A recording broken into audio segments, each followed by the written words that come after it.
Procurement is important because it ensures organizations. Sorry, here we go again. Let me start again. So, procurement is important because it ensures that organizations obtain goods and services at the best value. But actually, not only at best value, it's important for procurement to ensure availability of goods.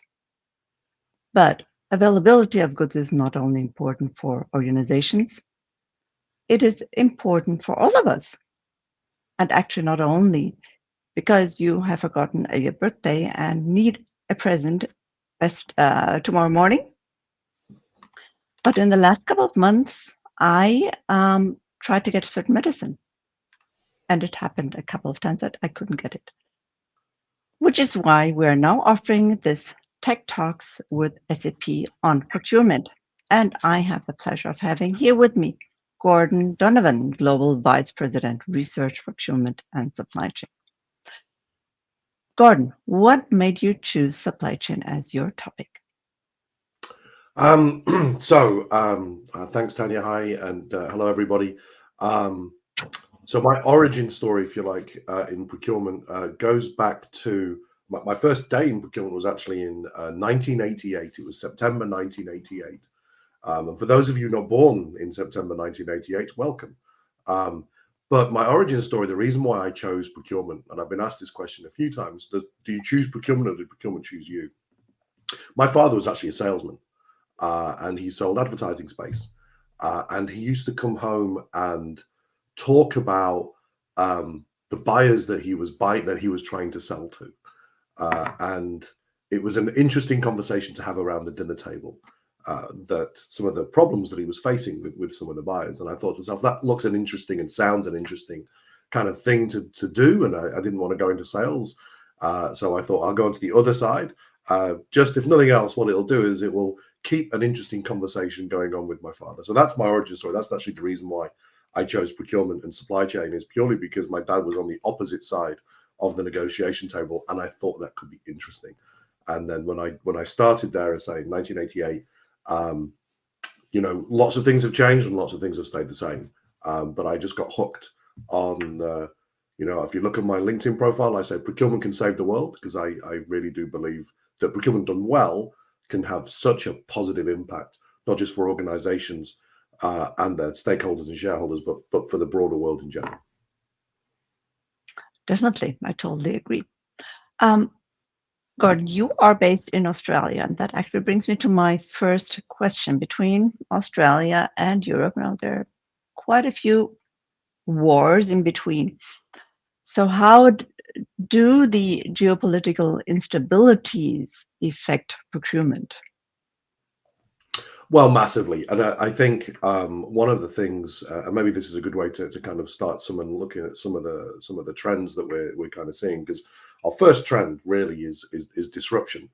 And what I think some of the geopolitical pieces that are going around at the moment, as you can see, there's currently more than 100 countries around the world have been having some kind of election, some kind of pretty major change that has either happened or not happened, and some things haven't gone the way they've expected and some things have gone the way they expected. And when you have those geopolitical pieces that go on, what that does is it changes the way that governments kind of seek to trade. And so what we're seeing a little bit in some of these places is some tariffs being put on places that weren't necessarily there before. And the minute you introduce tariffs, there is a knock-on effect globally, and that has an impact on supply and demand. And as you have that impact on supply and demand, that itself starts to reshape broader supply chains. So if we think about essentially what procurement's been enjoying, if you like, over the last certainly over the last 4 or 5 years, is that we've certainly seen that everywhere that you look over the last 4 or 5 years, there's been disruption. And it feels like that we've been in this constant cycle of disruption for the last 4 or 5 years. And it's just different disruptions that we're seeing. We saw supply issues caused by the pandemic. Then we saw supply issues caused by excess demand. You saw supply issues being caused by ships that turned the wrong way in down certain canals. And more recently, we've certainly seen that there's been monetary uncertainty. And this is one of the top risks that organizations want procurement to focus on. So we conduct several pieces of research every year with a number of organizations like Art of Procurement, like IDC, like Spend Matters. The one I'm referencing the most during this tech talk is going to be from the Economist Impact. And we do an annual survey we've been doing this is our third year that we've done this. The difference between this study and lots of other procurement studies that are incredibly valuable and people need to be aware of is that one of the things that we seek to understand here is the broader C-suite view of procurement and supply chain, not just the procurement view of procurement and supply chain. And that's very unique in terms of the types of research study that's out there, because it gives you very granular information, and it gives you where there is disagreement and then where there is opportunity for procurement and procurement leaders to maybe re-steer where they're potentially going. This year's study actually broke some new ground in a number of different ways. The first way, the most important way, is that we actually got over 2,000 respondents from the C-suite level, which makes this probably the largest procurement study, or certainly one of the largest procurement studies in the world, and allows us to really start to understand what's going on. And it also looks further into the future than ever before. So we start to look 5 years into the future to see what those organizations are going to be looking at. And unsurprisingly, one of those things that the C-suite and the business want procurement to really get a handle on is risk.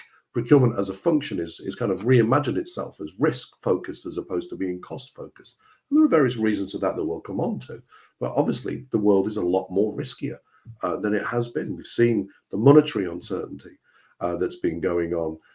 We've seen inflation and commodity prices and interest rates and all of those things. And whilst those things are settling down, what that has had a knock-on effect on procurement leaders here is that the rest of the C-suite's confidence in procurement, whilst largely high across a whole number of areas like insights and the things that it does, but when you ask it specific questions around what's the confidence level of procurement to manage external risk, that's actually dropped by 20%. And that, I think, is a great opportunity for procurement to improve that, basically by looking at things like we're talking about here, like monetary uncertainty.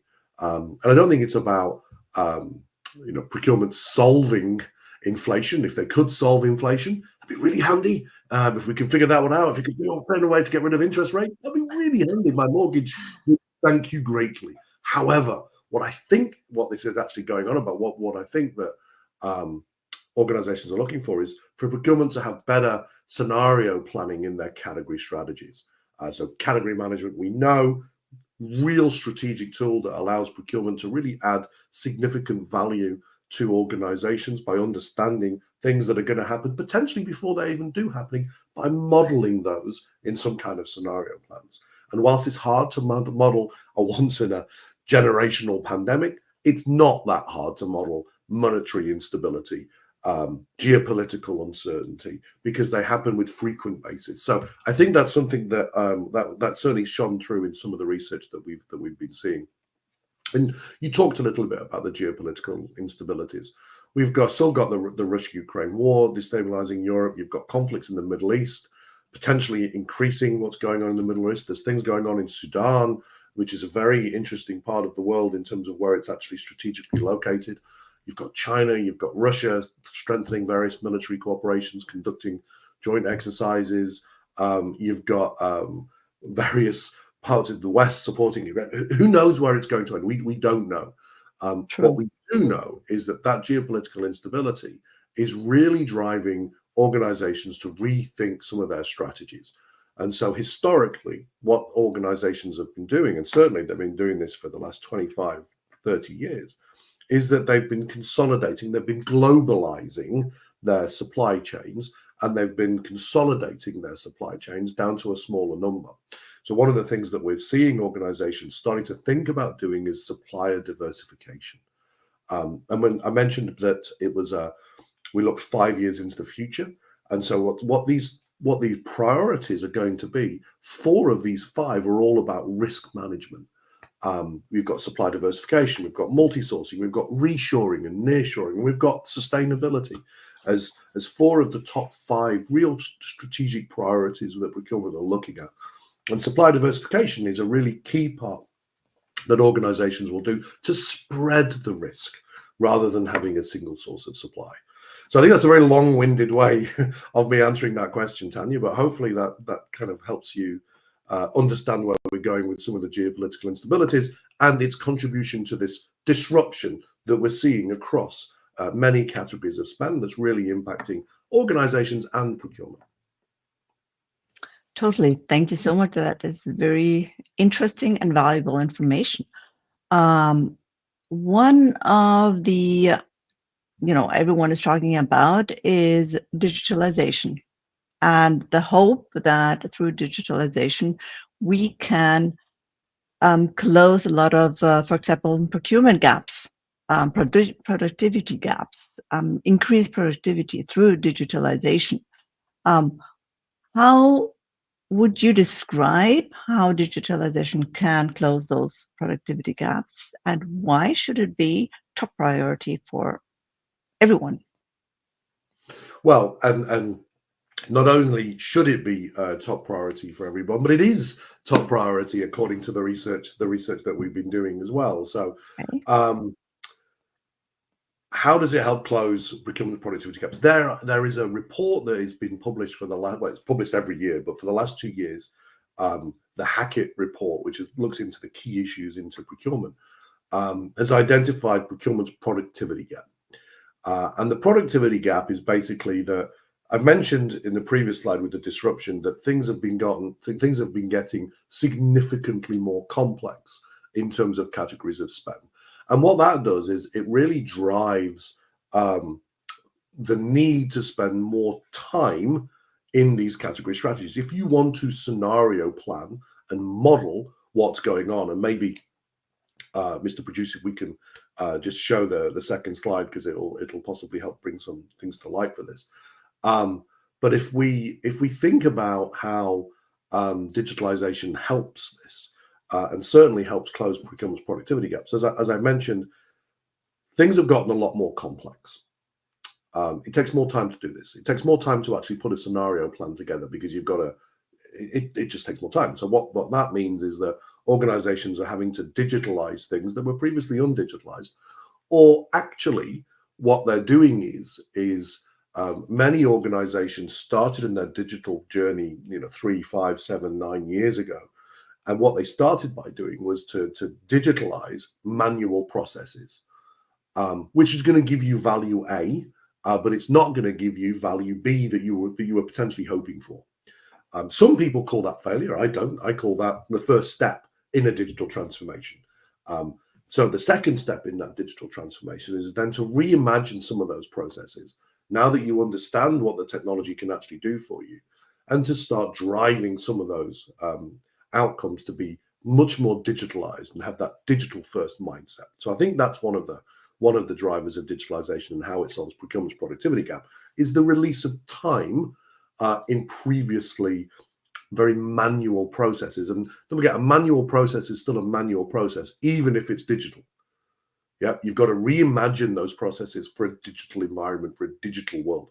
Just because something can have 30 approvals doesn't mean it should have 30 approvals.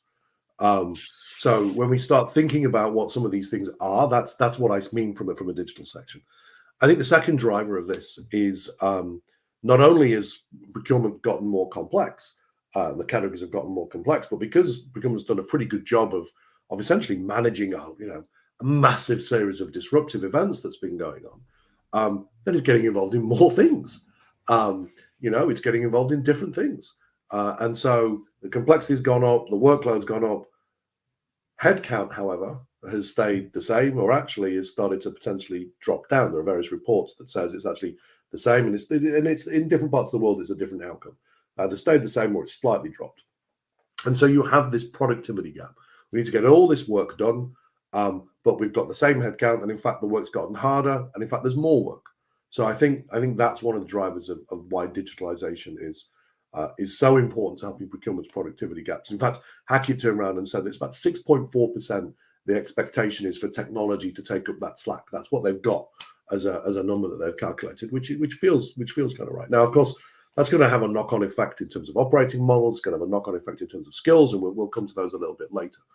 And I think when we start to look at digital, there's two things that I wanted to kind of bring out a little bit more around not just the productivity piece, but the first thing is the top two drivers in this year's study were spend analysis and an AI strategy.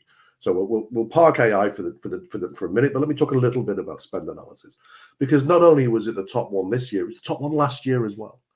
And the reality is, if you're trying to figure out where the opportunity is, if you're trying to figure out where the non-compliance is, if you're trying to figure out what the sustainability opportunities are, where the value opportunities are, where the risk opportunities are, then it starts with understanding what you're spending, where you're spending, who you're spending it with. And what we know is that for an awful lot of organizations, those sources are very disparate, and you're having to look at multiple things. So having the ability to bring everything together under one area, under one screen, is massively important for organizations. And that's why spend analysis has been at the top of the tree. It's where you start in any transformation of procurement. The first thing that you do is you build, people call it spend cube, spend model, whatever you do, but that's where you start to understand what's contracted, what's not contracted.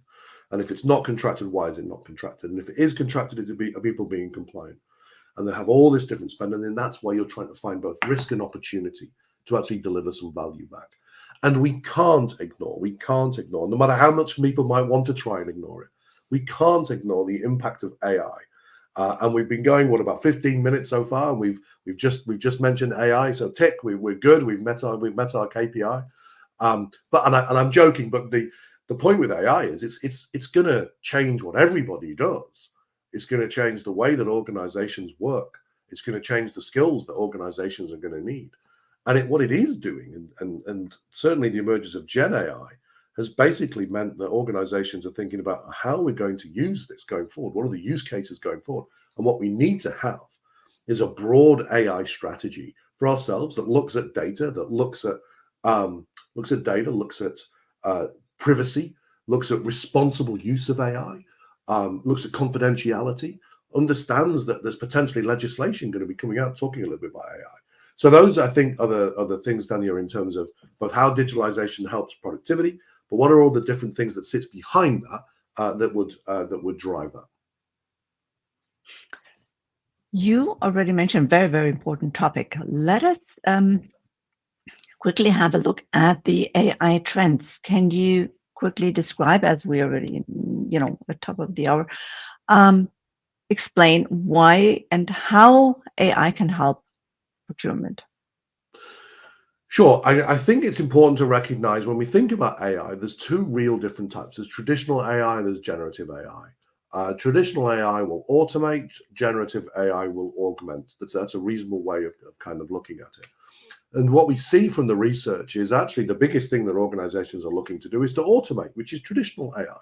You know what I mean? It's recognizing that what generative AI is doing is it's actually it's making people think more broader about AI, as I mentioned before, by getting a broader AI strategy together. But what it's also doing is making people look at, well, we've got robotic process automation, we've got machine learning, we've got NLP.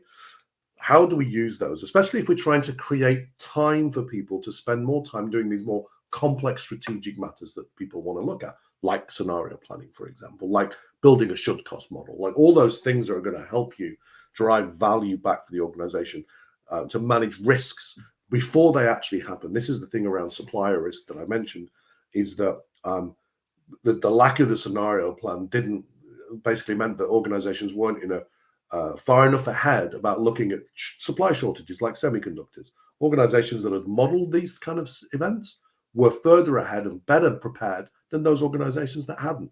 And organizations want people to do that. That potentially is a way where generative AI can actually help building some of those scenarios by judicious use of it. That's why I say it's an augmentation tool, because it's there to help the human interpret the data. An automation tool like RPA is designed to automate the data and to automate the process and to fully automate the process. And the analogy that I like to use there is, if you've got a vehicle that's an automatic car, in general, you don't change the gears yourself. you put it in drive and the car does that for you. You're still steering, you're still in control of where it's going, but the car changes the gear for you. That's process automation right there. And so I think that's what organizations are looking to try and do with AI. To start with, how can we automate things as much as possible where we don't need the human intervention? And then how do we optimize and guide and use generative AI for the things that we do? So optimization and guidance around scenario planning, guidance around selecting the right outcome. Those are prime use cases for generative AI to be used in procurement. And that's certainly something that organizations are looking for. And in fact, we ask a question every year around what are the top technology trends that you want to be putting in place for the next couple of years. And the top two this year, what we do is we take everything from the Gartner hype cycle, the innovation trigger, and we ask people to rank them in terms of which ones they're going to do. Unsurprisingly, the top one this year was generative AI. That's something that organizations want to pilot in the next 12 to 18 months. The other one, interestingly, was intake management. That was the second one that organizations wanted to look at. It was like 34 and 33%. And then we got category management, I think, in third. So we can see essentially what these technology trends are. So generative AI is good in terms of augmentation, but what it's also getting organizations to look at is where and how can we automate. And all that will also have an effect on the operating model.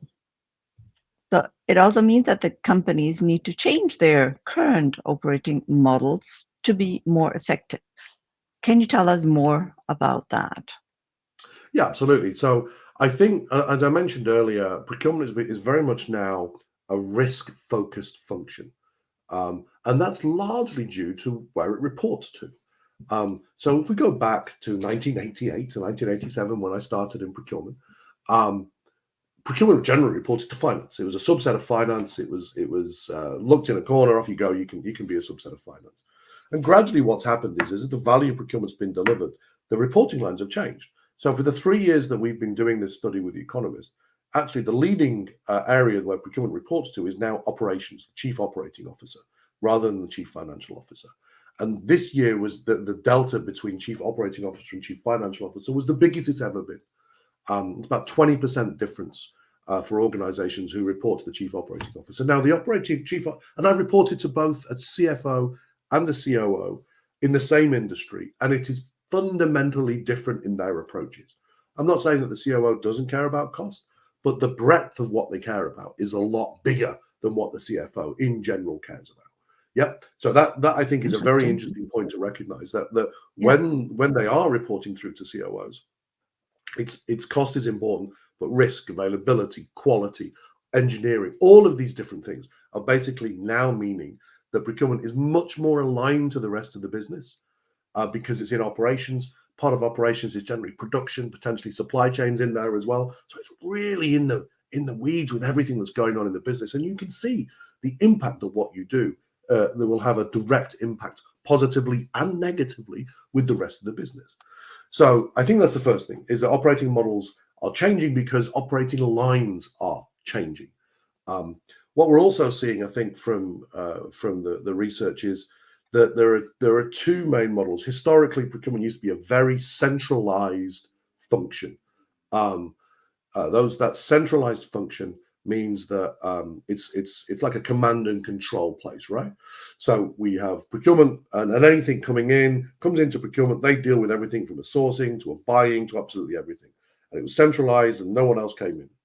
What that did was, of course, it created a bit of a gap between procurement and the rest of the business. You didn't have that alignment really that you're seeing now.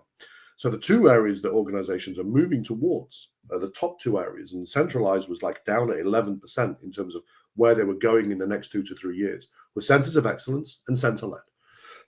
Centers of excellence, what that does is it means that I talked about the strategic planning across categories and all those things. That is what a center of excellence does. It does those deep category strategies. It does those key supplier relationships. That's what a center of excellence does. A center-led aligns with a center of excellence because what a center-led does is it has a small team that looks at policy and process, but then actually quite a lot of the work is pushed back towards the rest of the business to use the processes that have been automated or they've been digitized, excuse me. But the actual engagement is done as close to the point of consumption as you can possibly make it so that you don't have that gap Yeah, that's how organizations kind of evolve. Now, what that means is that the skills that organizations are looking for within procurement are evolving and changing too. Instead of having those potential hard-nosed negotiations, what organizations are looking for more from now, according to both Gartner research and other pieces of research that we've seen, are those commercial acumen skills, business acumen skills, understanding how one thing plays off with another, and also intellectual curiosity. You know, we talked about the lack of scenario plans. You've got to ask the reason why. Not the, you know, that's one of the big questions to ask when you're building a scenario plans. Why does this happen? What happens if this? That's intellectual curiosity. And so that curiosity piece is what's going to help organizations strategically plan better. Thank you so much. Very interesting recommendations and important recommendations. I would like to ask one last question, Gordon. Our topic is Procurement 2025. What is your top one recommendation for companies and possibly also for every individual for next year? Apart from making sure you phone your parents on a regular basis, the other thing I would probably say to people is be prepared for more disruption. I don't think disruption is going away anytime soon. I think we're living in an age of disruption. I think the events of 1 to 2 weeks, November the 5th, are going to have a big impact on what the rest of the world's going to do, one way or the other. You know, whichever way it comes. Will have an impact. So be prepared for more disruption. Spend as much time as you can scenario planning. Think about I know you said one thing, but be prepared for disruption and get ready to take action because of that disruption. Thank you so much. It was really interesting. I loved this interview with you and your recommendations you gave. And a big thanks to everyone for joining us. And I hope you got as much value from it as I did. And I look forward to seeing you again in one of our other talks, and wish you all a great day, a great evening, depending on where you are.